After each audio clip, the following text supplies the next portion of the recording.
Hello everybody, welcome to the 21st episode of Drive-Thru FM. Today I'm going to talk about my experiences at BGG.CON. I had a great time. It was kind of a different kind of con trip for me. I was actually super sick and was meant to leave Tuesday, the day before the con starts, and I was down for the count, and so I had to reschedule my flight to Thursday, so I missed the first full day of the con and a little bit of Thursday.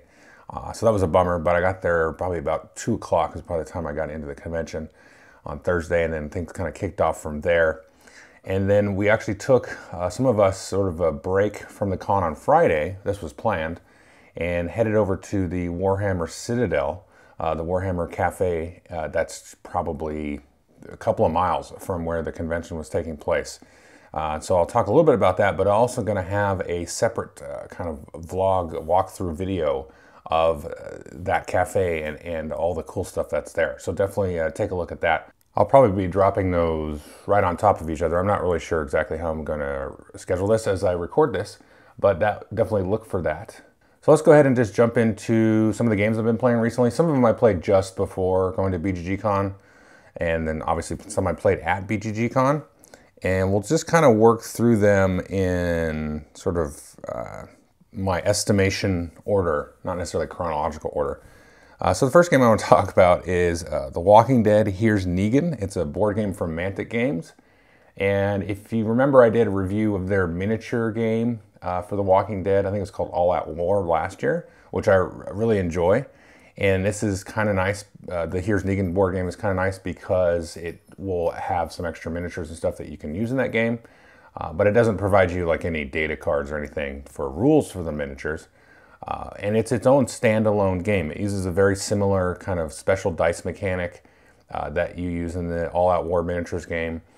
But it's a grid-based indoor type of thing. So you're working actually all cooperatively for Negan. So if you're familiar with the show, Negan is not a good person.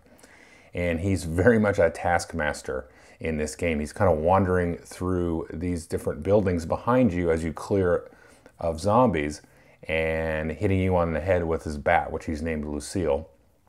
And that can cause damage and cause you to lose the game if he's not pleased with how quickly and efficiently you're clearing these areas of zombies and going through and clearing different rooms and sort of setting up, establishing a base of operations for him and his group. So that's pretty much the game. You kind of move around and hit zombies, and then you get special items and things and events will happen, and zombies will spawn and come after you. And you have to, and the Negan's sort of like a timer kind of marching through slowly, and he gets sort of upset if he has to do too much work, because he will like interact with the zombies and things as well as you move through it. And then it's basically like a campaign. There's actually a lot of scenarios. There's about 12 in there, and you can play them in any order, but if you want to play them from start to finish, then you can. And you can definitely like solo this, or you can break it into teams, and it's designed to have or I should say it scales based on the number of characters that you're controlling and stuff like that. So the systems works really well. It's very, very solid, but it doesn't really do anything for me that I find that interesting. And I find as somebody that watches the TV show, like working for Negan is a big turnoff in terms of the game. I mean, it's kind of interesting because you're sort of working for the bad guy. And he exudes this like level of fear and intimidation over the game, and I think that really works, and they really succeeded at that. But that's not something like I look forward to doing, right? I don't want to sit down and play and like, let's go get beat up by Negan. And like when did somebody just pop this guy? Come on. And I kind of feel like that in the show sometime. I don't want to spoil anything of where the show is, but his storyline on the show is pretty evolved. And I've sort of like kept up with that show through YouTube videos at this point. I haven't watched the last 2 seasons, but I'm always like curious. I'm like, how are the characters doing on the show? And so I'll go pull up like highlights from the season and see where Rick and Carl and all these people have evolved to. But yeah, so it's a pretty good game. Like I think if you are really into The Walking Dead and really into like the Negan character, again, this is more based on the comic book than the TV show. Which I haven't read more than like the first year or 2 of the comics, so I don't know how accurate the stuff in the game is where the story is in the comics and stuff. But I didn't really have that much fun playing it, and like I said, it's just kind of like a very, I don't want to say average because I feel like that's sort of a mean thing to say, but it's just kind of a very like, yeah, I've seen this kind of thing before. It's like a dungeon crawl almost, with a weird twist of Negan like beating you up as the sort of overlord character, or the AI, like, you know, in Descent or Imperial Assault, where if you take too long, then like the dungeon itself starts to kind of attack you. That kind of feels like what Negan does, but it is a little bit more grounded here than the dungeon, like the zapping you with like a firebolt for 8 damage, you know. And I think they did a pretty good job just kind of flipping through the scenarios of telling a kind of an interesting story there, or, you know, a story. I don't want to throw the word interesting on it because I didn't actually play through all the scenarios, obviously. But there's like, there are definitely different sort of map layouts and approaches to the game. So there's some variability and stuff. But at the end of the day, it was just like kind of move here, roll some dice, you know, compare that, you know, use this equipment here, use this special ability, this character there, and so on. So it didn't really stand out at all to me. So I'd say unless you're really into The Walking Dead and the Negan stuff, then there's not really a reason to pick it up. But if you are, then I could see somebody really enjoying it for sure. So that was Here's Negan. It's a Walking Dead board game from Mantic. And I guess I should have gotten this other one out of the way first. We did get a chance to play a game of Cerebria at BGG.CON itself. And Cerebria is from the folks that did Tricurion and Anachrony. Cerebria I'm not a fan of this game. I really don't like, this is one I really do not like. And what we played a 6-player game, and so usually you play it in teams. I didn't really get a sense of how it works if you have an odd number of people, or let's say you had only 2 people, if you had to like double fist characters. But the idea is that you have 2 teams of 2 normally, and then if you have 6, you can have 3 teams of 2, and you're sort of like playing around as these sort of principalities, sort of archetypes of psychology kind of things. You know, these nebulous entities, and you're maneuvering through this person's mind and like using their willpower to get them to be either like a light side or a dark side, or somewhere in a balance in between. You have these kind of like, I call them like quests that kind of come up, or these goals or objectives, and you're trying to shift this big area control board, which you drop influence and you place cards in these different slots, which will affect influence and also activate abilities and stuff. And then each team has like secret goals, and then there's public goals to move markers around, right? So it's like, we want to have you want to have like the most cards in a row on this sort of mind map board thing, or you want to have certain sectors or regions of their mind controlled in a certain way. And so but here's the problem: is it's like filled with a bunch of iconography, which isn't, you know, the end of the world for me.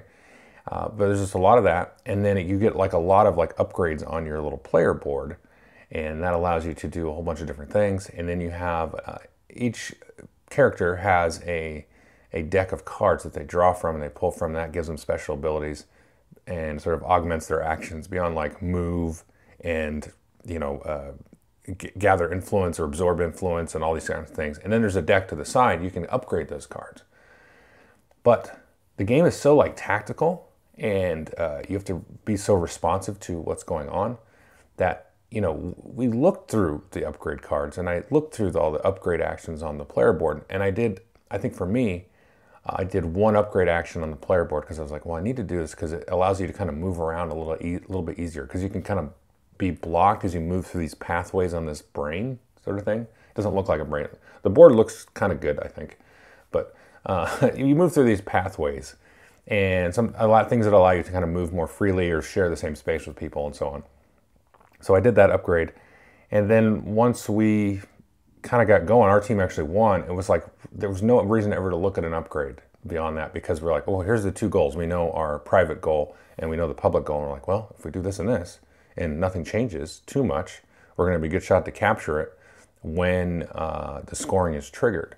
And the scoring is kind of driven by this little wheel thing that you turn in the middle, and as you absorb the willpower, which is like the currency that you spend, then as you empty that, then you will like trigger a scoring. And you have these like little tower pieces that you can place down as you run around and try to control influence and the cards around the outer side of the circle. There's like these little tower pieces you can drop in the middle, and then those will jump in towards the center on scoring possibly, or some other things will do that. So you kind of will score all that tower. It will be multicolored for each team.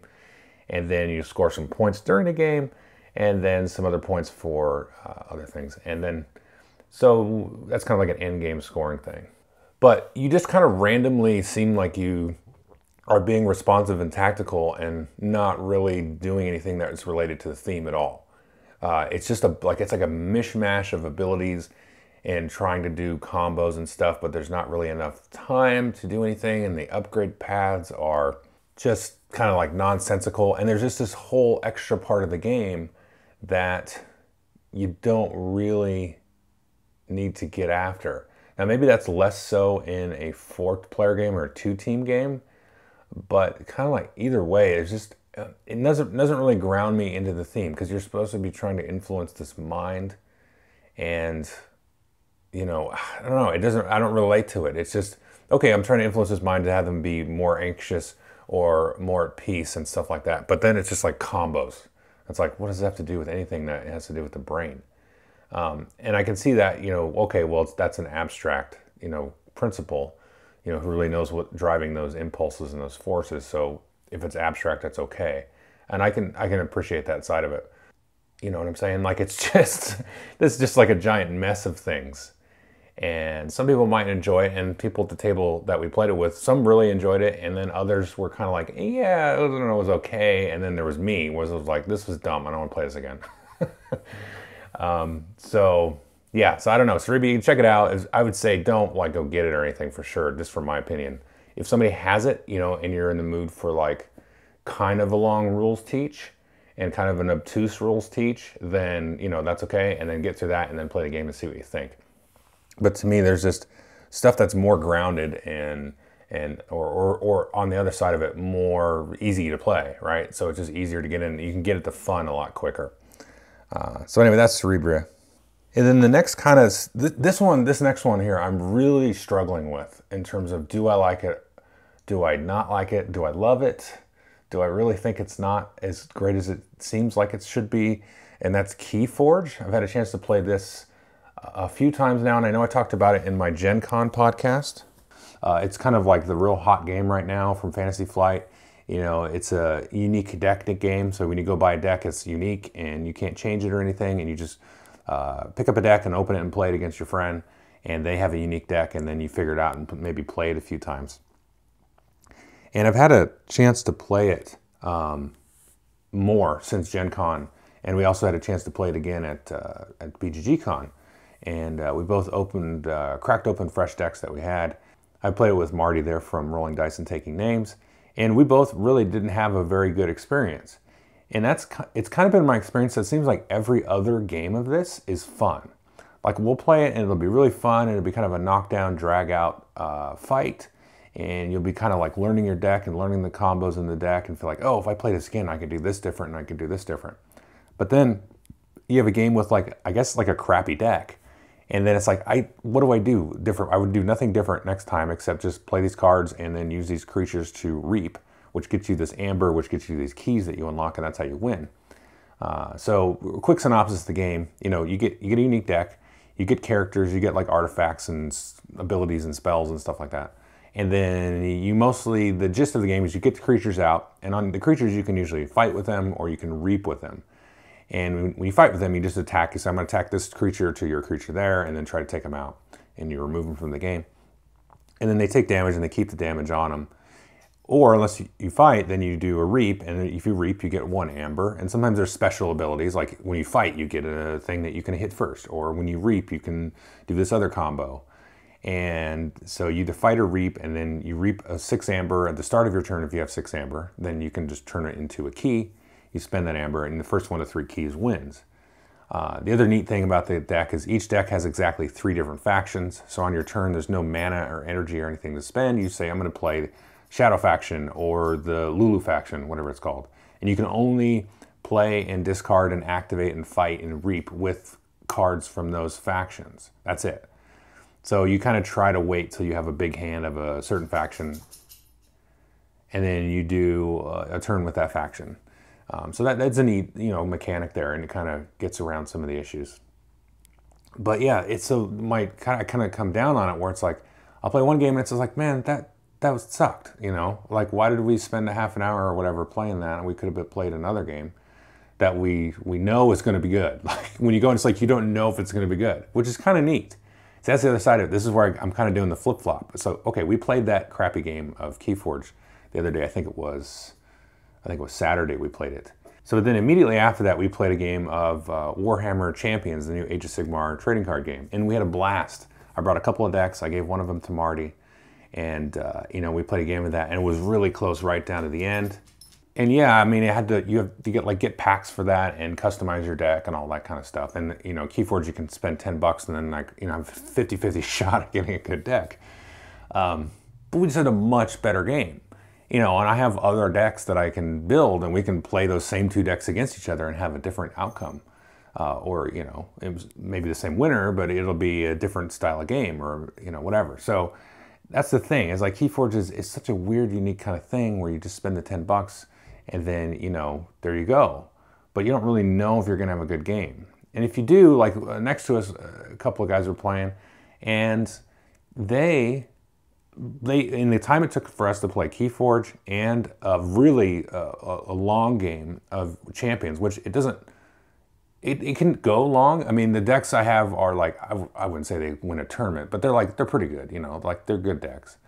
And so we had a knockdown drag out game of that. So we played both of those games, and they were still maybe about halfway through their KeyForge game, maybe a little bit more than that, but you know, they were still going. It was like just back and forth and back and forth. They seemed like they were having fun though. So yeah, so it's just a strange thing, this KeyForge thing, but I still have like that inkling. So now it's been a few days since we played, and I'm like, okay, now I'd be down to break out KeyForge, and I would just be hoping that it turns out fun, because I have had fun games with it.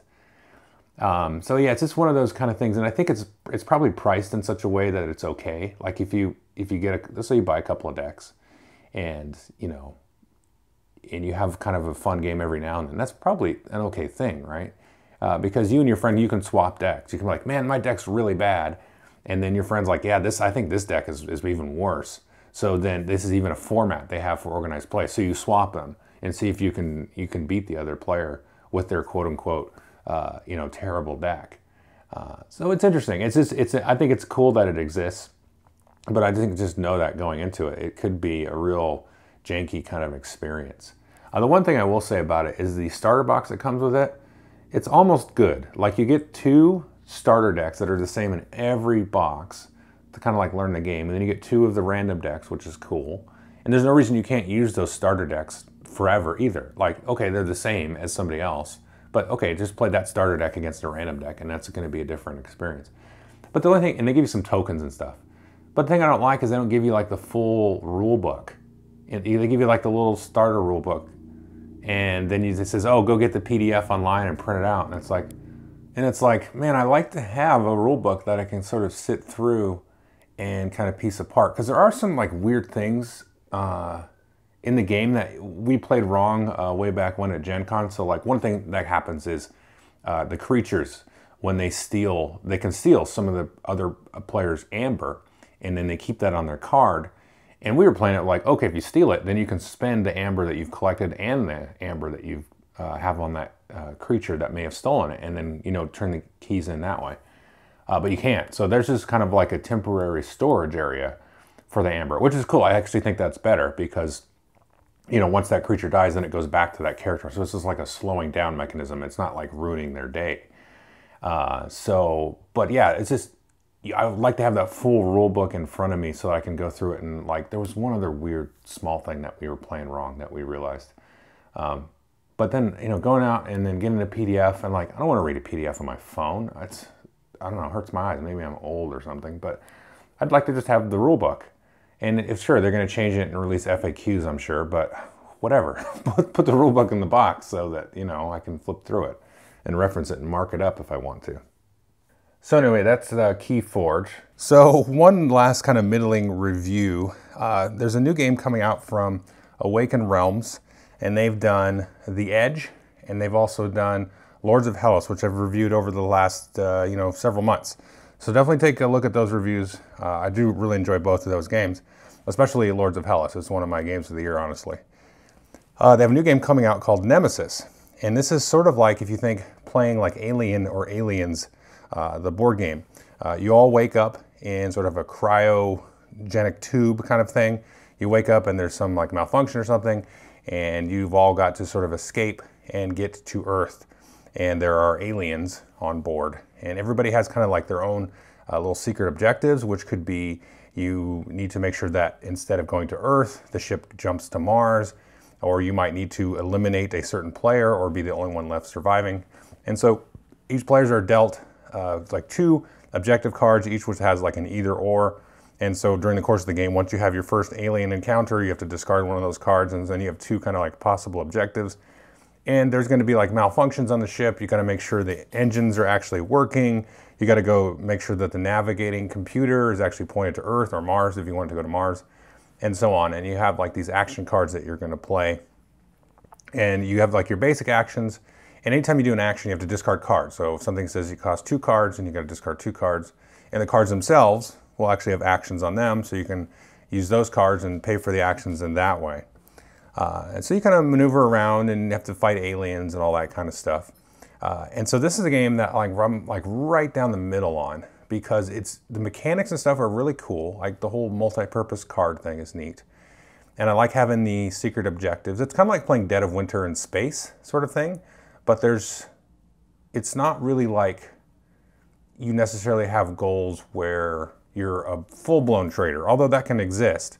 It's more like you have your goal and then you just need to get into escape pod and like screw everybody else and jump away. But you still want there to be overall success. So it's like a little bit more gray, I guess, than Dead of Winter. It's not like hard and fast. There's a trader or you're not, and then you also have secondary goals. It's like all secondary goals. But one of your secondary goals could be kill Billy, you know.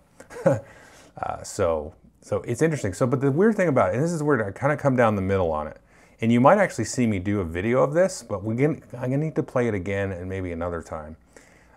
Because the game that we played, it was fine, it worked, but the whole secret goal part of it just was super flat. And the game starts off kind of slow, you know, where you're just you can't really get a good read on what the other players are doing. It costs like a lot of actions and stuff to kind of move around the ship and get through the corridors and all that kind of stuff.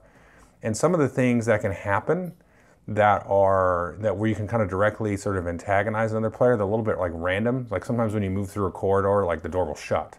And you're like, well, that's perfect because I need to trap them in that room with fire. But you can't really like do that initially. And if you want to see if somebody's actually fixed the engine or did they actually sabotage the engine, and you're at the other side of the ship, it's a little bit tricky to get to. So anyway, we're pretty middling. I'm pretty middling on this. The group was pretty middling. Some liked it more than others. Some actually didn't like it at all. I'm kind of in the middle. We'll definitely take a look at it. There's some videos and stuff on it. But yeah, it wasn't exciting. It just kind of felt flat. And that's the thing. It seemed like it worked and the mechanics all worked and everything. But the overall experience was just kind of flat. It was just kind of bland. So anyway, that's Nemesis. And I would say that's kind of the negative reviews out of the way, or the not so hot reviews. You know, Cerebria, yeah, that's a negative review. Here's Negan, it's okay, you know, if you like it. KeyForge, again, that's kind of the coin flip idea. I did get a chance to play at BGG.CON a couple of older games. Well, a lot of older games actually. Are games that I've already talked about in the channel. I'll just kind of go through them super quick, and then we'll talk into some of the newer, hotter games that I really did enjoy.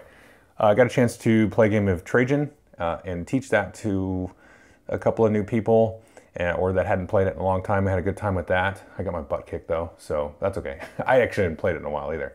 But that was always fun to play. And I had a chance to play Combat Commander with Chad McCash.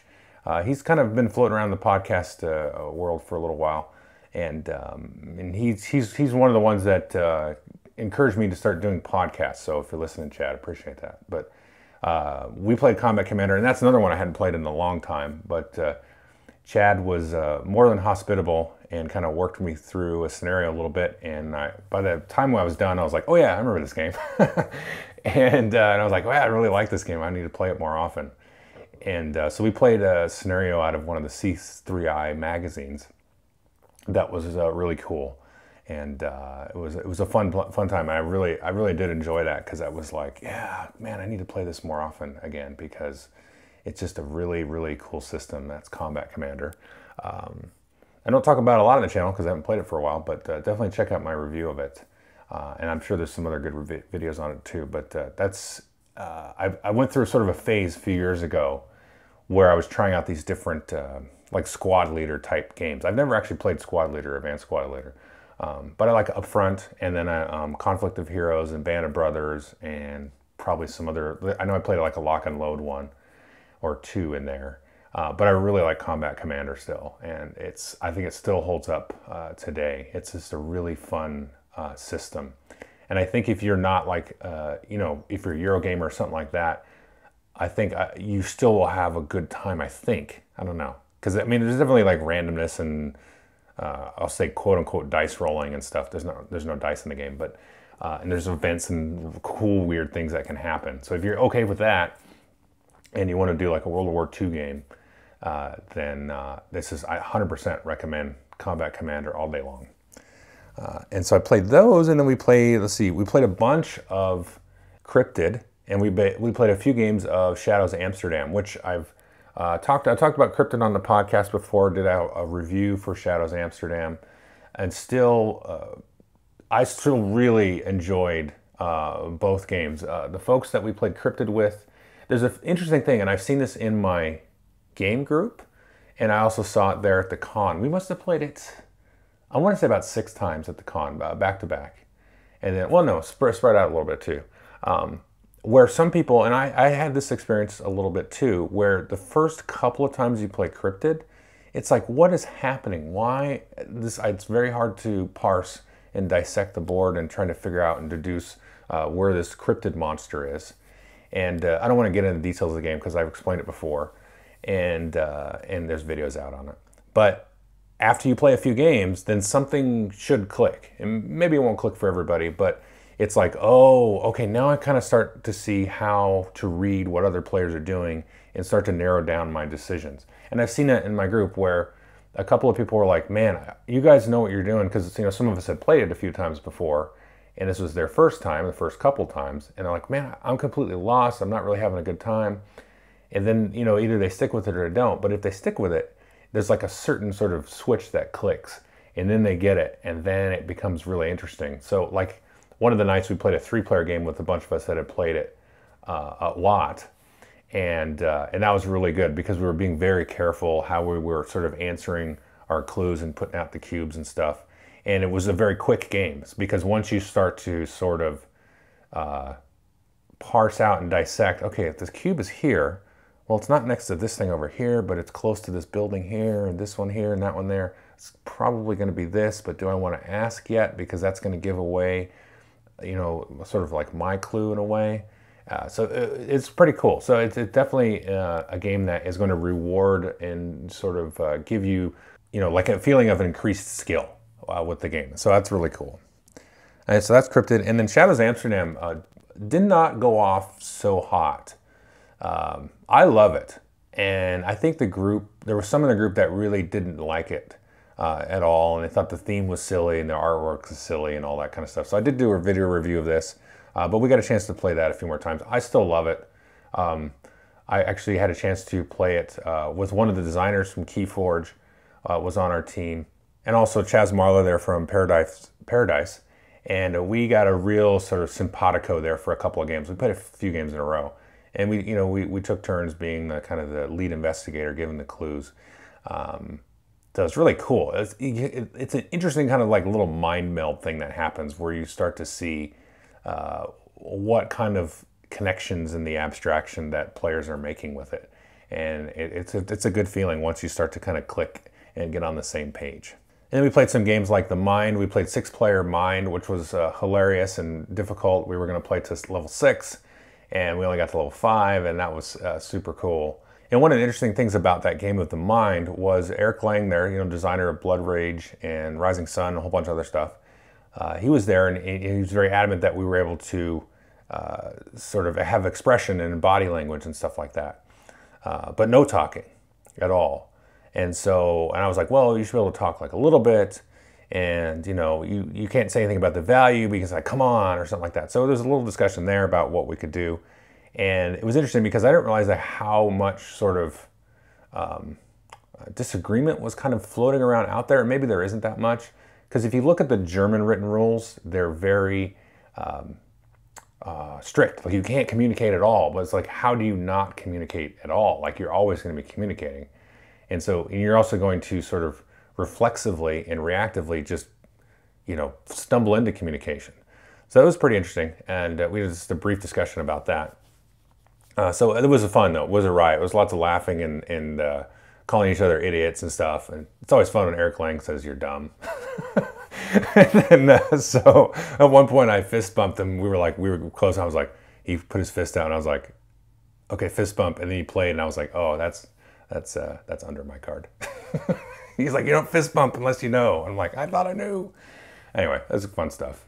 And then we played Time's Up, that same group in teams. And I had never played that. I know. And I was like, everybody's always saying how great it is, you know, Time's Up, Time's Up. We played Time's Up Title Recall, which apparently is like the best version of it.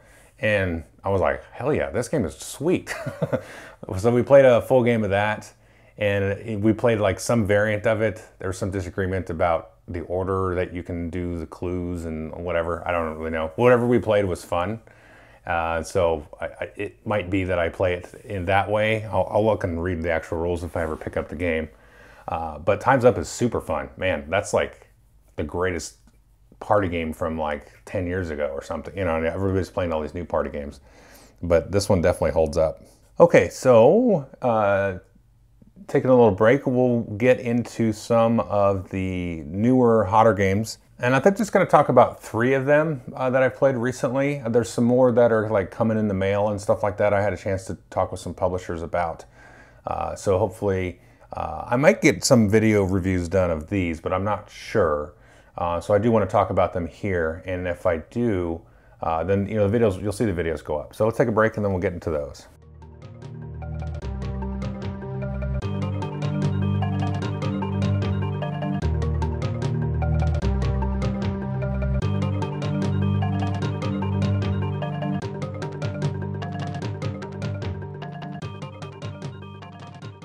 Okay, so coming back, now we're going to talk about some of the newer games that have come out at Essen and so on, and got a chance to play at BGG.CON. And the first game is going to be Heroes of Terrinoth. This is from Fantasy Flight Games. I had a chance to play this a couple of times actually before BGG.CON. And if you're familiar with the Warhammer Quest Adventure card game, it actually came out a couple of years ago. This is designed by Adam and Brady Sadler as well, both games were. And it's pretty much the exact same system as the Warhammer Quest card game. You have a group of adventurers. You take 4 adventurers and you go on, you know, this quest. And you get each adventurer gets 4 action cards that you just put in front of you, and they'll be like rest and fight, and then there's like an assist action. So you have the kind of the same 4 basic actions between the characters, but they're not the same at all. But they're the same idea. So you have a fighter and a healer and so on. And they'll do them slightly differently, and you have different classes that you can pick from. And then as you kind of play through, you know, one of the levels, then you can upgrade them at certain points. So you can get a more powerful attack, a more powerful rest card, and so on. And then you will make up a deck of bad guys based on the scenario card that's in front of you. And then you'll have like a location deck. So it's very much in the kin of the Lord of the Rings cooperative card game or the Arkham Horror LCG. It's that kind of thing. Now, it's not an LCG at all. It's a standalone game. It comes with like 7 or 8 scenarios. So it comes with a lot more scenarios in the main box than the Warhammer Quest card game did. And then there's some randomization. Like some of the quests or the scenarios are very specific. It's like shuffling these monsters in these locations and so on.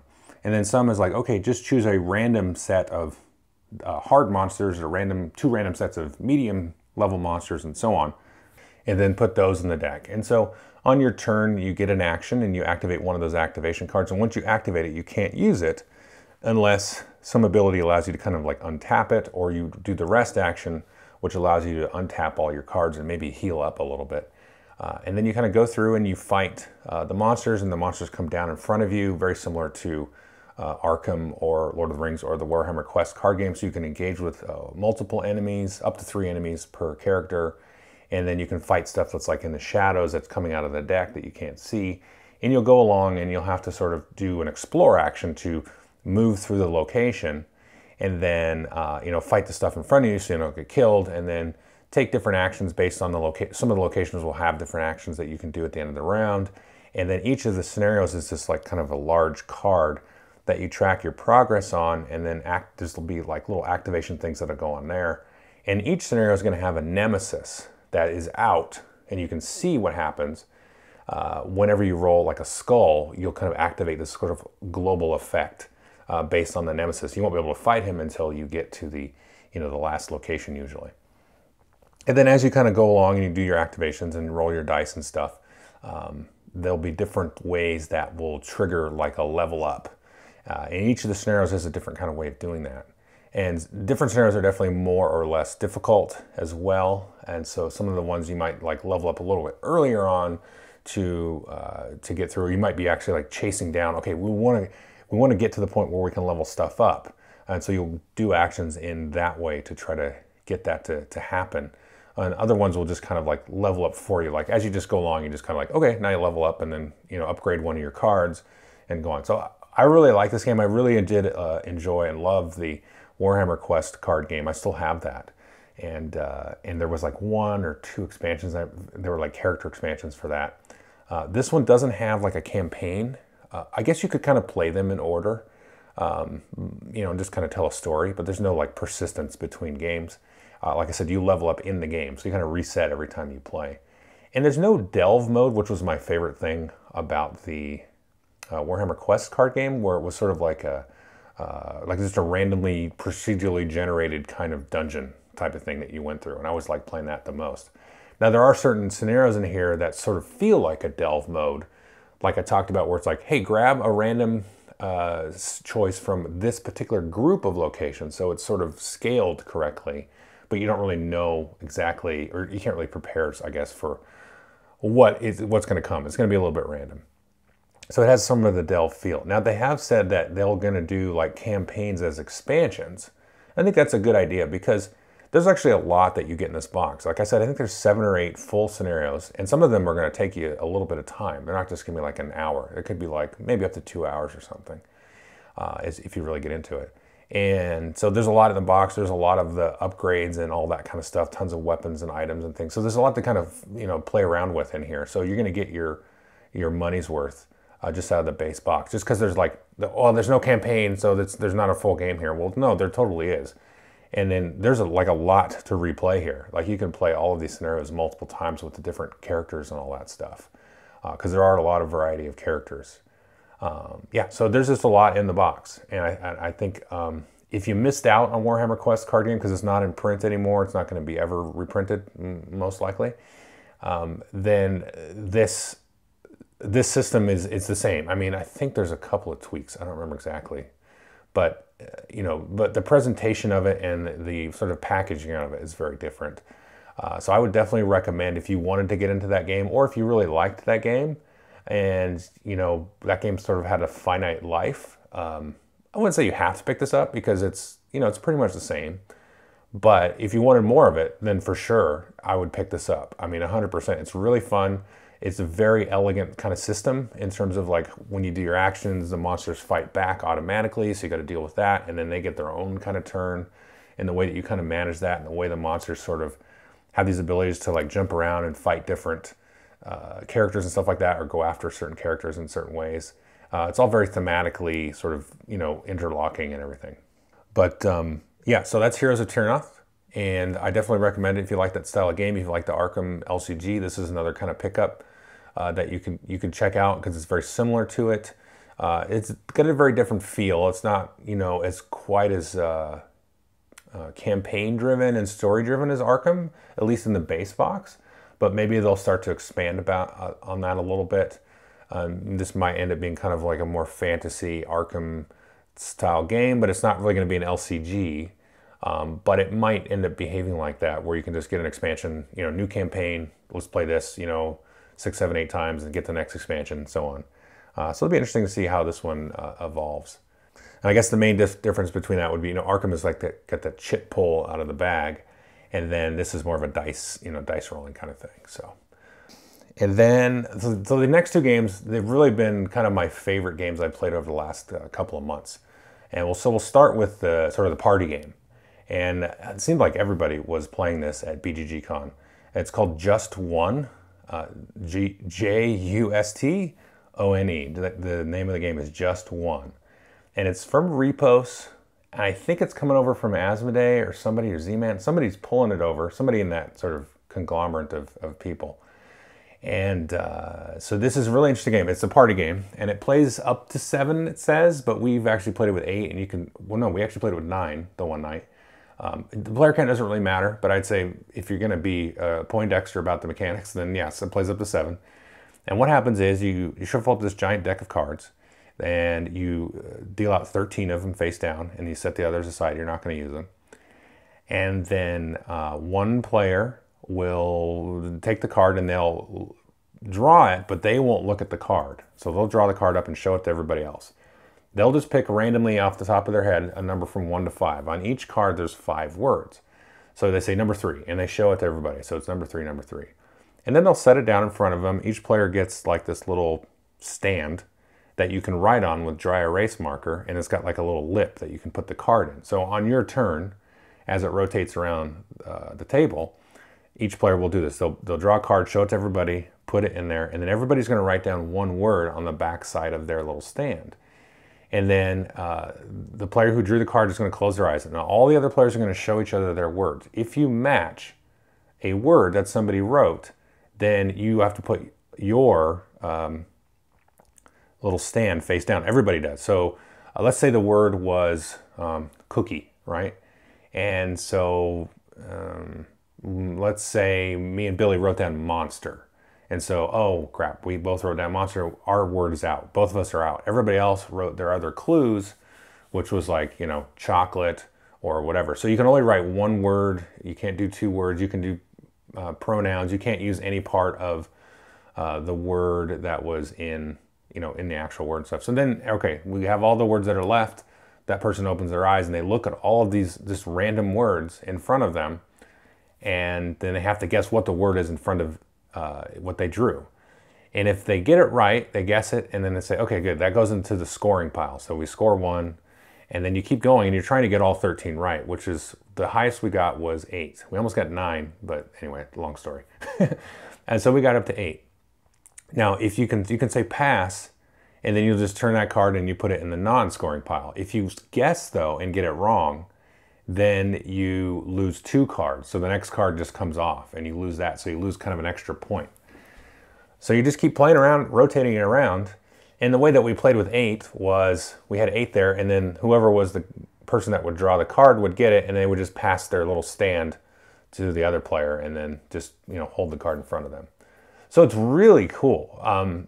It sounds super simple, but so if you ever played this old party game called Scattergories, it had that kind of thing where it would give you a category and then a letter, and you had to write down all of these things that started with like the letter W that were about this topic, and then you couldn't score anything that you matched with any other player. You would just all erase that. So you just kind of come up with unique words, which is cool because you're all trying to do that and kind of laughing about that.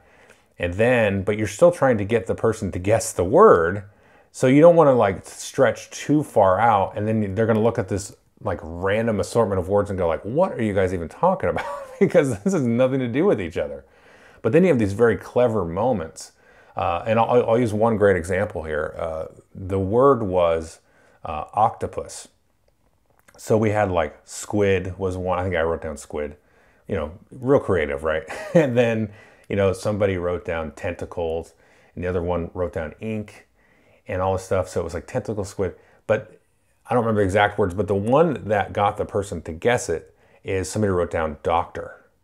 And they were like, yeah, I was pretty sure it was octopus, but then I saw doctor and I knew exactly, oh, it's octopus. So yeah, you have these kind of, different weird references that you can bring in, and it just makes for some, really cool, interesting moments. And it was great. Every time we played it, it was like everybody at the table was just loving it and laughing at it and having a great time. So that's an instant pickup. I mean, if you got room for any of these party games, just one is amazing. It's great.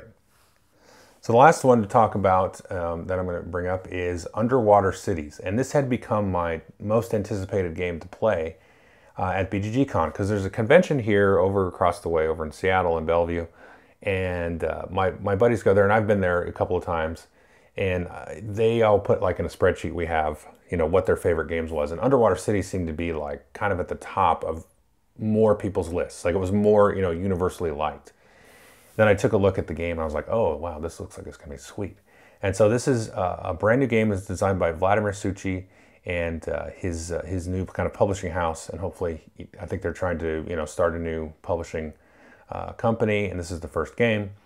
And what this is so Underwater City. So you're trying to develop your underwater city. And each player has sort of like a player board, and you have these cool little like plastic domes that you're sort of, you know, starting off from your main city and trying to build a little network of cities and production facilities and all this stuff. You're kind of controlling that on your board.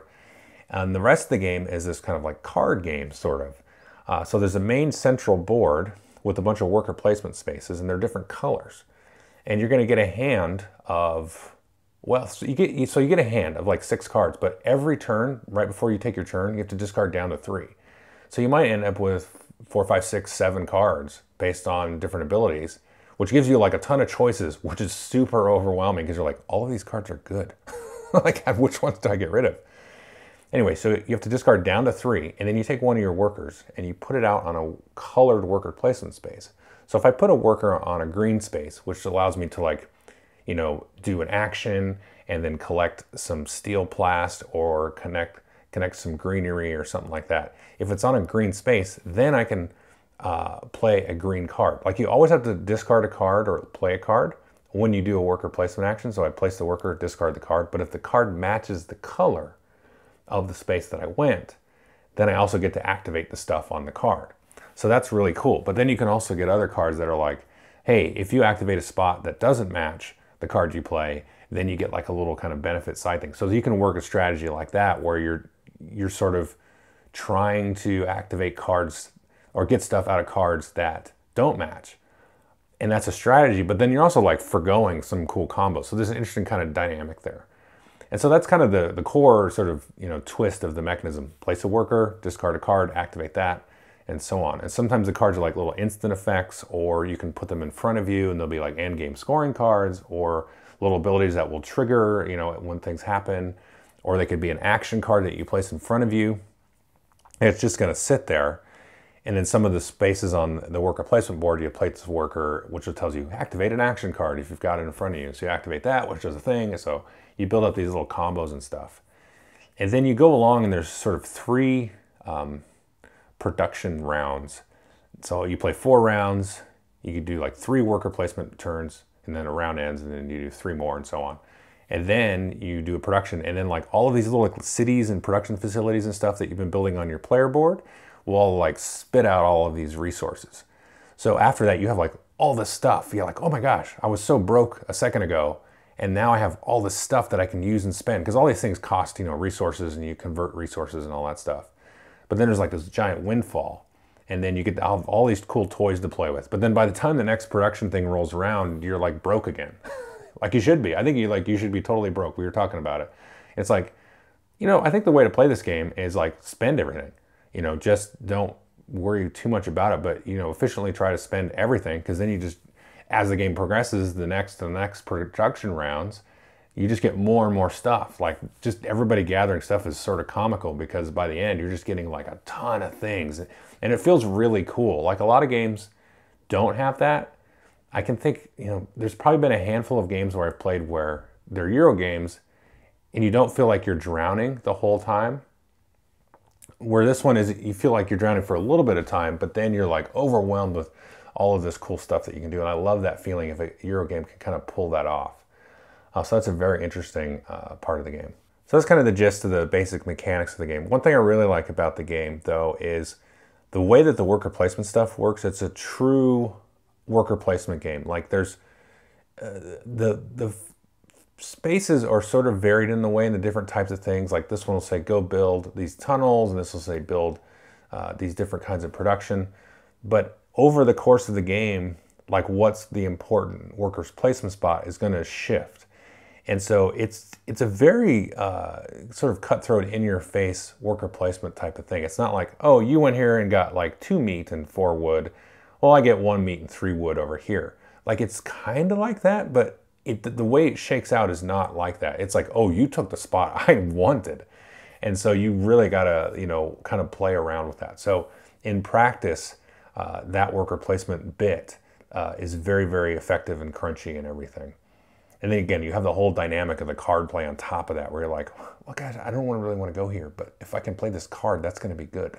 So it's, you know, there's really interesting decisions to be made there.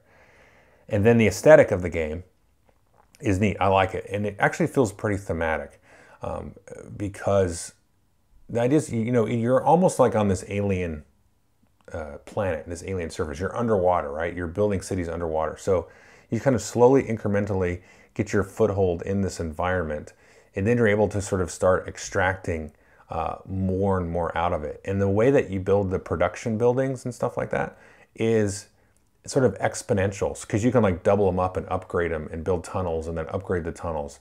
So when they produce, they may give you like some coin or some resources, but then when you sort of do an upgrade, you get like a bonus bid after them. And then the game gives you sort of targets to sort of either diversify your types of production buildings, or you can kind of really lock them down and just, you know, get more of a windfall. But at the end of the game, you get more points for being more diverse and stuff like that. So it gives you a lot of kind of ways to kind of worm around and different kind of paths to victory, so to speak. So anyway, I think that's definitely, I'm super excited to play this one. And I got some more that I'll be playing here shortly. So, you know, some of these new Essen games I've been looking forward to. But after hearing my group talk about it and kind of, you know, really it seemed like it was more universally liked, I was super stoked. I had to play this. It wasn't on my radar at all. And yeah, I'm really looking forward to hopefully playing this again. I don't know when, if it's coming out. It may not actually come out around here till next year. I'm not real sure what the plan is there. But if you get a chance to check this out and try it, definitely do it. It's a real crunchy, card-driven, multi-use card kind of Euro thing. And if you listen to this channel at all, you know that's like, oh, that's all of Joel's buttons have been pushed. Anyway, so that is Underwater Cities from Vladimir Suchi, who also did, if you're not familiar, he did, let's see, Last Will. He did this really cool environmental game. Gosh, I can't remember the name of it. Oh my gosh, I'm having a brain fart. So he did that, he did Pulsar and some other things like that recently. So he's done a lot of good games. So I think that's it for the podcast. Definitely take a look at the Warhammer Citadel Cafe walkthrough that I'll do. We did actually play a couple of games of Kill Team. There were 6 of us, and we played 2 games each. We kind of swapped partners, and that was super fun. You know, playing that these awesome tables at the Warhammer Cafe. And I think, yeah, just Jamie from the Secret Cabal was there, and he'd played it before, and I'd played it before. But the other 4 folks there had never played it, and some of them don't really play miniatures games. And I think everybody had a really good time. Everybody said they had a really good time playing that game. And Kill Team is a great, you know, out of the box experience. And I reviewed that anyway a few months ago. But yeah, that was another thing we played when we went to Warhammer World, or Warhammer's, not Warhammer World, the Warhammer Citadel. So definitely look for that vlog here, probably the same time you're listening to this. But that's it for this month. And if I get this out before Thanksgiving, have a nice Thanksgiving if you're in the United States. And if not, I hope you had a nice Thanksgiving. We'll see. Okay, take care.